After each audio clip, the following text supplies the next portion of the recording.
friends, welcome to Twins Kitchen. இன்னைக்கு நம்ம என்ன ரெசிபி பார்க்க போறோம்னா ஆனியன் குருமா. இது வந்து நீங்க சப்பாத்தி பூரிக்கு ரொம்ப சூப்பரான சைடு டிஷ்ஷா இருக்கும்.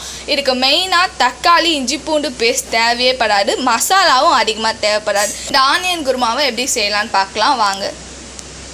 நீல வாக்கில் கட் பண்ண வெங்காயம், 1/4 ஸ்பூன் கடுகு, 2 பட்டை, 3 கிராம்பு.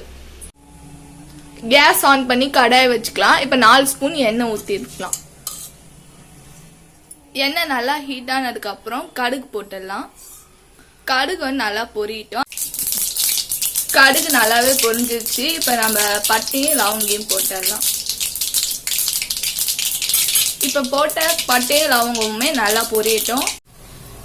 இப்போ ஆனியன் சேர்த்துக்கலாம். ஆனியன் சேர்த்து நல்லா வதக்கி விட்டுக்கலாம். ஆனியன் நல்லா வதங்கிறதுக்கு தேவையான அளவு உப்பு சேர்த்துக்கலாம். இப்போ பார்த்தீங்கன்னா ஆனியன் 3 நிமிஷத்தில் நல்லா வதங்கிடுச்சு. இப்போ நம்ம வந்து 1/4 ஸ்பூன் மஞ்சள்தூள் சேர்த்துக்கலாம்.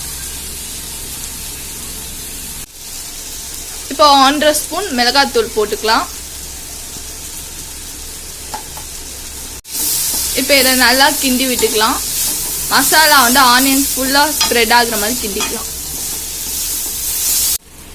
மிளகாத்தூளோடைய பச்சை வாசனைலாம் போனதுக்கு அப்புறம் கொஞ்சம் தண்ணி ஊற்றிக்கலாம்.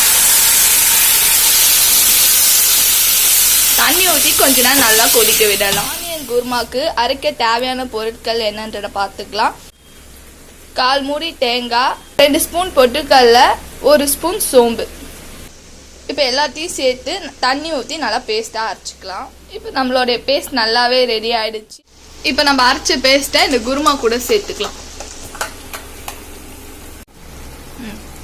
மிக்ஸி ஜாரில் தண்ணி ஊற்றி கொஞ்சம் இது ஊற்றிக்கலாம். போட்டு வச்ச விழுது எல்லா சைடும் ஸ்ப்ரெட் ஆகிற மாதிரி நல்லா கிண்டி விட்டுக்கலாம். இப்போ பார்த்தீங்கன்னா நம்மளுடைய ஆனியன் குருமா ரெடி ஆகிடுச்சு.